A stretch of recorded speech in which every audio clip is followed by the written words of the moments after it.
ദേ കണ്ടോ, ഇത് ഞാൻ ശ്രീദേവിക്ക് വേണ്ടി കൊണ്ടുവന്നതാ. കരയല്ലേ ശ്രീദേവി, ഇതെല്ലാം ശ്രീദേവിക്കുള്ളതാ.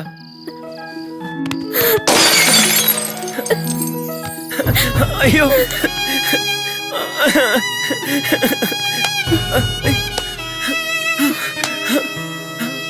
അയ്യോ, മിന്നാമിനുങ്ങ വന്ന് പിടിക്ക് ശ്രീദേവി, ഒന്ന് പിടിക്ക് മിന്നാമിനുങ്ങ. അയ്യോ അയ്യോ.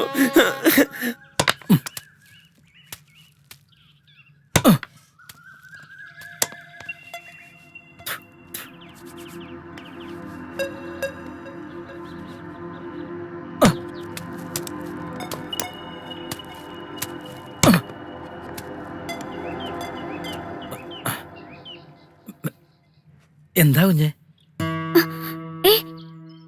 ഒന്നുമില്ല, ഞാനെന്തോ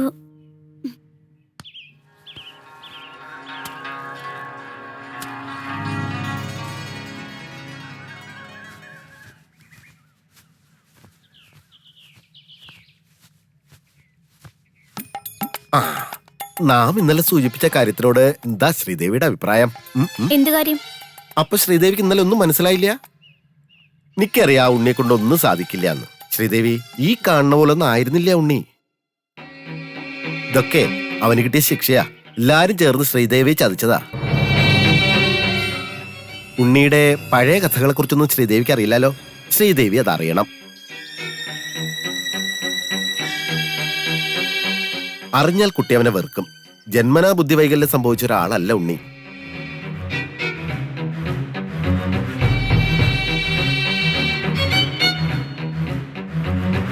പിന്നെ ധൂമകേതു വരണു. എന്നെ നിന്നെ ഇങ്ങനെ കണ്ടാൽ ഇവിടെ ഭൂകമ്പം നടക്കും. ഞാൻ ഇപ്പൊ പോവാ, പിന്നീട് വിശദമായിട്ട് പറഞ്ഞുതരാം. ഉണ്ണിയുടെ പഴയ കഥകളെ കുറിച്ചൊന്നും ശ്രീദേവിക്ക് അറിയില്ലല്ലോ. ശ്രീദേവി അതറിയണം. അറിഞ്ഞാൽ കുട്ടി അവനെ വെറുക്കും. ജന്മനാ ബുദ്ധിവൈകല്യം സംഭവിച്ച ഒരാളല്ല ഉണ്ണി. അല്ല, രാജകുമാരി ഇവിടെ പകൽക്കിനാ വേണ്ടി നിക്ക. വേഗം പോയി പാൽക്കഞ്ഞി തയ്യാറാക്ക്. മുത്തച്ഛൻ ഇപ്പൊ പൂജാമുറിയിൽ നിന്ന് ഇറങ്ങും.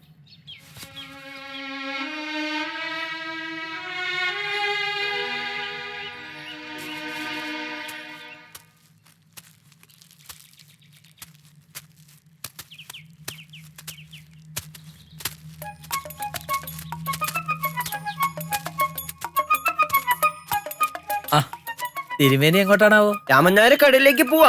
വരുന്നോ? ഇല്ല, കുഞ്ഞ് വെക്കോ. കണാറിന്റെ പണി തീർന്നിട്ടില്ല കുഞ്ഞ്, വെക്കോ. ടാറ്റാ. ഓ, പിന്നെ തിരുമേനി പോയോ?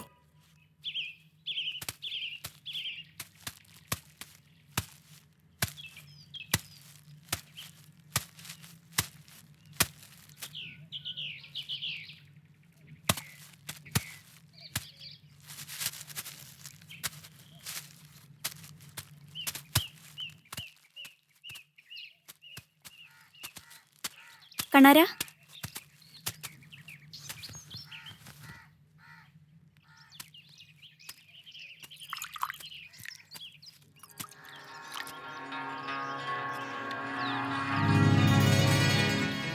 കണാര, കുഞ്ഞു പോയില്ലേ? ഞാനൊരു കാര്യം ചോദിച്ചാ കണാര സത്യം പറയോ?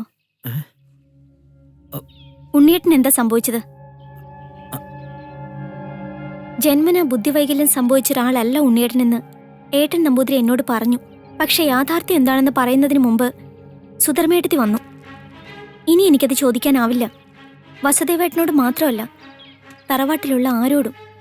അതെല്ലാം ചോദിച്ച് തറവാട്ടിലുള്ളവരെ വിഷമിപ്പിക്കാനും ഞാനില്ല. കണാരൻ എന്നെ വിശ്വസിക്കാം. എനിക്കും വിശ്വാസമാണ്. അതുകൊണ്ടാണ് ചോദിക്കുന്നത്. പറയൂ, ഉണ്ണിയേട്ടൻ എങ്ങനെ ഈ അവസ്ഥയിലെത്തിയത്?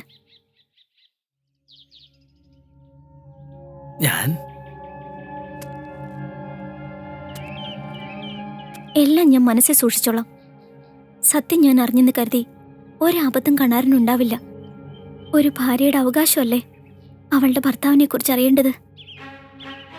ഞാൻ പറയാം കുഞ്ഞ്, ഏതാണ്ട് 5 വർഷമായിട്ടുണ്ടാവും ഉണ്ണിക്കുഞ്ഞിങ്ങനെ ആയിട്ട്.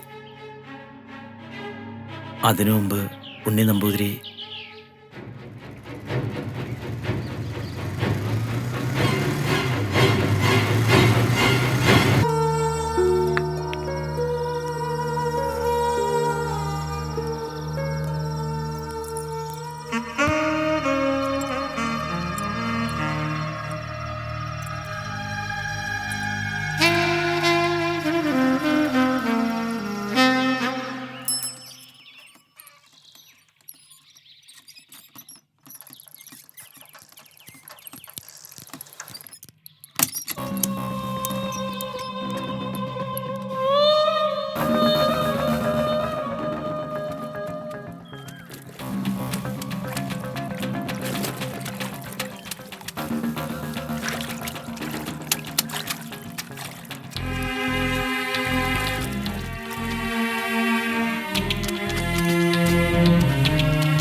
നീ എന്താ ഈ കാണിച്ചത്?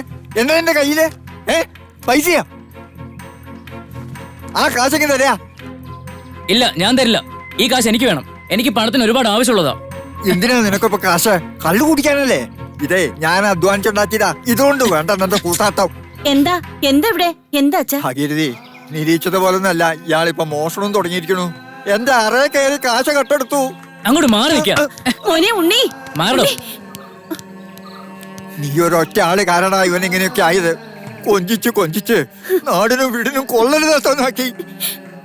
ഇല്ലത്തിന്റെ മാനം കെടുക്കാൻ പിറന്ന സന്തതി.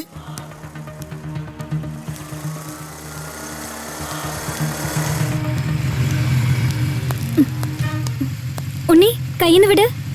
ഞാനൊരു കാര്യം ആവശ്യപ്പെട്ടിട്ട് ശ്രുതി ഇന്നേ വരെ മറുപടി പറഞ്ഞില്ല. പറയ്, ഞാൻ ഒരുപാടങ്ങ് മോഹിച്ചു പോയി. അതുകൊണ്ടാ. വെറുതെ ഭക്ഷണത്തിനും പറയാതെ കൈയെടുക്ക്, ഇല്ലെങ്കിൽ ഞാൻ ഒച്ച വെച്ച് ആളെ കൂട്ടും. എന്നാ ഒച്ച നോക്കടി. നിനക്ക് ഈ ഉണ്ണിയെ ശരിക്കും അറിയാഞ്ഞിട്ടോ. ഉണ്ണി ഒരു കാര്യം മനസ്സിൽ വിചാരിച്ചാൽ നേടിയിരിക്കും. അതെന്ത് വില കൊടുത്തിട്ടാണെങ്കിലും. പൊയ്ക്കോടി നീ. പക്ഷെ നീ എന്നേക്കുമായി ഉണ്ണിയുടെ കയ്യിൽ നിന്ന് രക്ഷപ്പെടാന്ന് വിചാരിക്കണ്ട കേട്ടോ. എന്താ കുഞ്ഞെ ഇതെല്ലാം? താൻ പോടോ.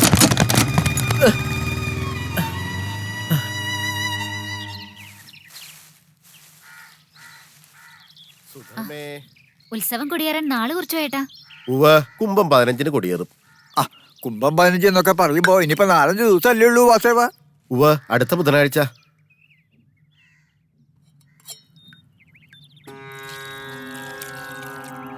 ഉണ്ണി തെങ്ങടാ? ടൗണിലേക്ക്. ഉണ്ണി, ഉത്സവം അടുത്തു. അമ്മയ്ക്ക് സുഖമില്ലാത്തോണ്ട് കീഴ്ശാന്തി അവധിയില്ല. പൂജയും കർമ്മങ്ങളും സ്വായത്തമാക്കിയ ആളല്ലേ ഉണ്ണി. അതുകൊണ്ട് ഉത്സവകാലത്ത് ഉണ്ണി എന്റെ ഒപ്പം ഉണ്ടായച്ചാൽ അത് വലിയ ആശ്വാസമാണ് എനിക്ക്. അങ്ങനെ ഇപ്പൊ ആശ്വസിക്കണ്ട. ഒരു പൂജയും കർമ്മവും എനിക്ക് താല്പര്യമില്ല തോന്നും. നീ അല്ലാണ്ട് ആരെങ്കിലും ഈ അസുരത്തിനൊക്കെ കൂടെ കൂട്ടാൻ നോക്കുവോ?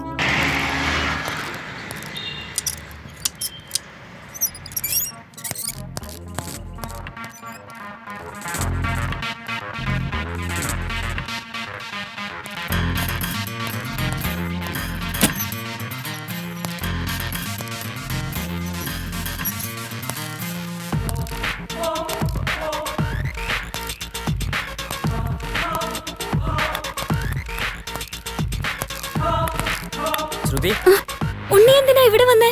ഇവിടെ ആരുമില്ല. അറിയാം ഇവിടെ ആരും ഇല്ലാന്ന്. എനിക്കത് നല്ലോണം അറിയാം. അത് അറിഞ്ഞിട്ട് തന്നെ ഇങ്ങോട്ട് വന്നത്. അച്ഛനും ആങ്ങളെയും കളക്ടറേറ്റ് പോയതല്ലേ. പിന്നെ ഇവിടെ ആരാ ഉള്ളത്? ഉണ്ണി വേണ്ട, മര്യാദക്ക് പൊക്കോ. അതെ, ഞാനിവിടെ സമ്മതം ചെയ്യാൻ വന്നൊന്നുമല്ല. പോകാം. ഉണ്ണി വേണ്ട, വിട്.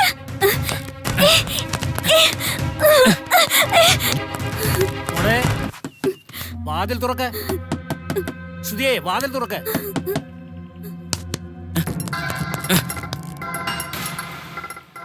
ഇവിടെ നടന്നതൊന്നും നിന്റെ അച്ഛനും ആങ്ങളമാരും അറിയരുത്.